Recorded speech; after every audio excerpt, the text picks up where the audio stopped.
ఉన్నారు. కృష్ణ చెప్పండి, దేశ రాజకీయాల్లో ఇలాంటి పరిస్థితి పరిణామాలు ఇంకెవరికైనా ఉంటాయనుకోవచ్చా? ఎందుకంటే ప్రతిపక్ష నాయకుడిగా ముఖ్యమంత్రిగా కూడా కాలం వెళ్లదీసినటువంటి పరిస్థితి, అప్పటి నుంచి కూడా ఇప్పటి వరకు బెయిల్ పైన కేసులకు సంబంధించినటువంటి పురోగతి లేదు.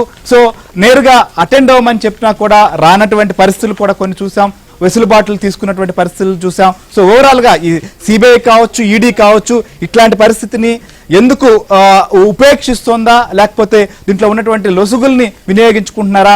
మిగిలినటువంటి వారి వ్యవహారాల్లో ఏ రకంగా దూకుడుగా ఉంది? సుప్రీంకోర్టు ప్రజాప్రతినిధులపైన ఇచ్చినటువంటి ఏదైతే కేసులు విచారించాలని చెప్పి తొందరగా కూడా తేల్చాలని చెప్పినప్పటికీ కూడా ఈ కేసుల విషయంలో ఎందుకు ఇలా సాగుతోంది?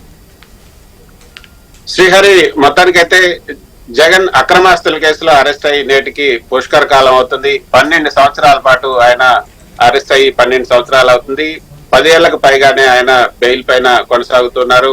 అయితే చాలా అంటే ఈ యొక్క న్యాయ వ్యవస్థలో ఉన్నటువంటి లొసుగులన్నింటినీ కూడా ఉపయోగించుకొని బహుశా దేశంలో ఏ రాజకీయ నాయకుడు కూడా ఇంత ఎక్కువగా న్యాయ వ్యవస్థను అవపాసన పట్టినటువంటి వ్యక్తి లేడని చెప్పొచ్చు. ఎందుకంటే అంత ఎక్కువగా అంటే ప్రతి ఒక్క స్థాయిలో కూడా తన అధికారాన్ని, అదేవిధంగా తన మనీ పవర్, మజిల్ పవర్ ని ఉపయోగించుకొని ఈ కేసుల్ని అసలు విచారణ కూడా రానికుండా చేస్తున్నారంటే 12 సంవత్సరాలుగా నిజంగా అర్థం చేసుకోవచ్చు ఆయన ఎంత బలవంతుడు అన్నది.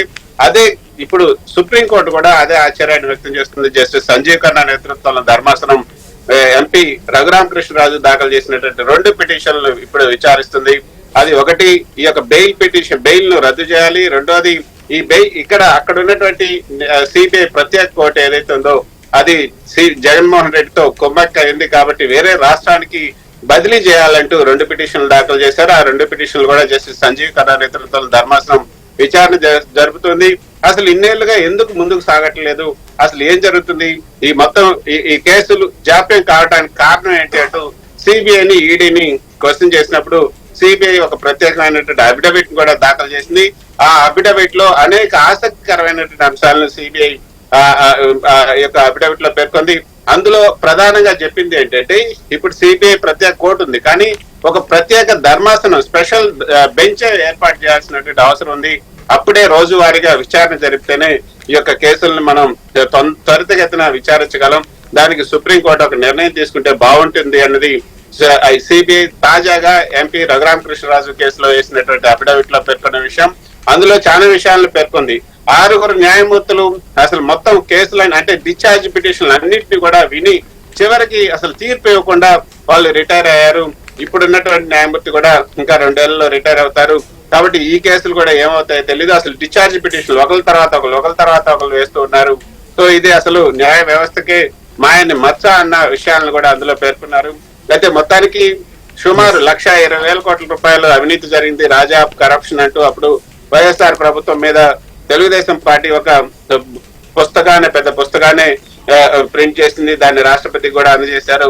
అయితే సిబిఐకి అనుకున్నటువంటి లెక్కల ప్రకారం చూస్తే 43,000 కోట్ల రూపాయలకు పైగా జగన్మోహన్ రెడ్డి క్విట్ ప్రోకా ద్వారా వైఎస్ఆర్ ప్రభుత్వం ఏదైతే వాళ్ళకు తన అధికారాన్ని ఉపయోగించుకుని వైఎస్ఆర్ ప్రభుత్వం ఈ భూములను కట్టబెట్టడం, ఆ భూములు పొందినటువంటి వాళ్ళంతా కూడా జగన్మోహన్ రెడ్డి కంపెనీల్లో పెట్టుబడులు పెట్టడం, ఈ విధంగా మొత్తం 43,000 కోట్ల రూపాయలకు సంబంధించినటువంటి మనీ ట్రయల్ ను సిబిఐ, ఈడీ ట్రేస్ చేసింది. వాటన్నిటికి సంబంధించినటువంటి కేసు. అయితే కృష్ణ, మీరు అన్నట్లుగా ఆయన ఏదైతే అధికారాన్ని అడ్డం పెట్టుకొని ఈ సంపాదించినటువంటి వ్యవహారం ఓవరాల్ గా ప్రజాప్రతినిధులు మొత్తం పైన దేశంలో డైరెక్ట్ గా చాలా మంది పైన కేసులు అయినాయి, కానీ వాటికి సంబంధించినటువంటి విషయంలో కేసు ట్రయల్కి రావడం, విచారణ జరగడం లాంటివి కూడా చూస్తున్నాం. కానీ ఈ విషయంలో సుప్రీంకోర్టులో ఆల్రెడీ రఘురామకృష్ణరాజు కేసు కూడా దాఖలు చేసిన నేపథ్యంలో దీనిపైన ఏమైనా డైరెక్షన్ వచ్చే అవకాశం ఉందా? ఇటు సిబిఐకి కావచ్చు, ఈడీకి కావచ్చు, దీనికి సంబంధించి విచారణ వేగవంతం చేయాలనేటువంటి అంశం పైన, లేకపోతే ఇలానే సాగేటువంటి పరిస్థితులు ఉన్నాయా?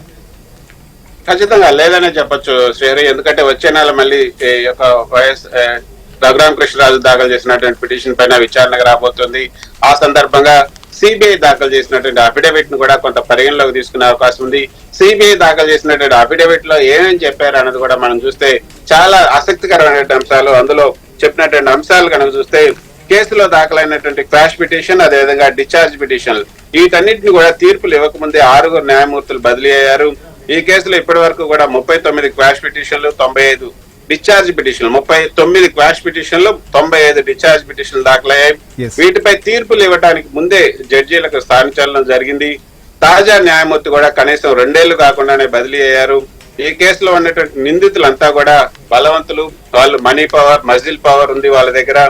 ఏదో ఒక కారణంతో ఒకదాని తర్వాత ఒక కేసులు దాఖలు చేస్తూ దేశంలో అత్యుత్తమ న్యాయవాదులను కూడా వాళ్ళు పెట్టి వినిపిస్తున్నారు. అంటే గంట ₹1 2 కోట్లు తీసుకునేటువంటి హరీష్ సాల్వే లాంటి న్యాయవాదులు కూడా ఉపయోగించినటువంటి పరిస్థితి. రామ్ జెత్మలాని, దివంగత సీనియర్ న్యాయవాది అయినటువంటి రామ్ జెత్మలాని కూడా ఈ కేసులో ఒక సంచలనమైనటువంటి స్టేట్మెంట్ కూడా ఇచ్చారు. ఈ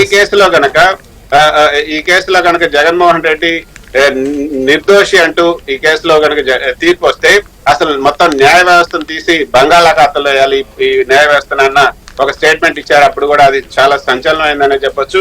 అదే విధంగా శ్రీహరి, ఇందులో ఉన్నటువంటి అంశాలు చాలా విచారణ వేగంగా జరగాలంటే సిబిఐ కోర్టులో ఖాళీలన్నీ కూడా భర్తీ చేయాలి. ఒక ప్రిన్సిపల్ కోర్టుకు ఈ కేసులు రోజువారీ విచారణ బాధ్యతలను అప్పగించాలి. అందుకు సుప్రీంకోర్టు ఈ యొక్క ఇందులో చెప్పాలి. ఇందులో 911 మంది సాక్షులు ఉన్నారు. వాళ్ళంతా కూడా 50 ఏళ్లకు పైబడిన వాళ్ళే ఉన్నారు.